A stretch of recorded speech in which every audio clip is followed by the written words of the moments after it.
tanora rehetra eto Fenivest, tokolasy tokovavy. Maro ny zavatra efa nitanteranay mbola vola sy ampivoarana ny tanora manerana nify ary tsy nikely soroka tokoa izahay ataon'ny fikamanana fity miroso atsay amin'izany izay mitarika ny fikamanana rateo.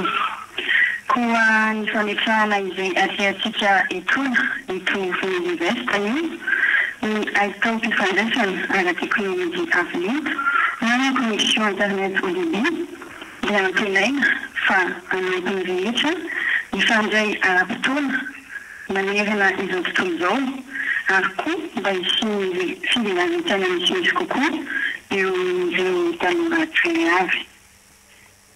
Izany dia vokatry ny fiara-miasa teo amin'ny fikamanana fity sy ny Fondation Orange France miaraka amin'ny Association Orange Solidarité Madagascar izay isorako eto fa naneho fahatokisana sy fanampiana lehibe tokoa.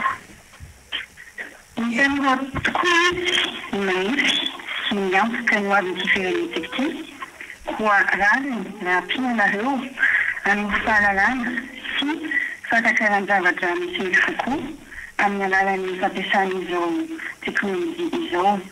Koa indro azy apetraka ato amin'ny maison des jeunes izany AI izany mba ahafahanareo mitsanjaka ny soa maro ny fianaranareo ary indrindra mba hanananareo fivelarana lehibe kokoa eo amin'ny fiampifandraisana amin'ny tanora hafa maneran-tany.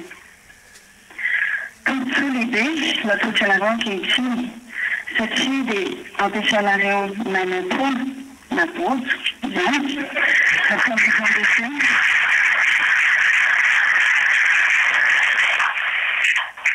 izy ny fitampiofana ny tambazotra Orange manatona ihany koa ahafahanareo mampiasa izany ara-dalàna.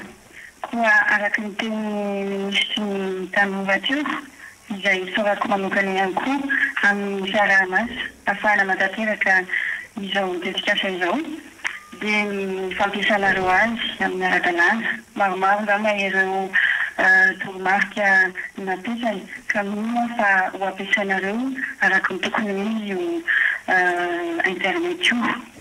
Koa mahireza daholo ary ny tanovany Fenivest rehetra ka tio mandrakariva izao fitaovana sarobidy ampiasanareo izao satria tena miantoka tokoa ny hoavinareo tsara avy zany.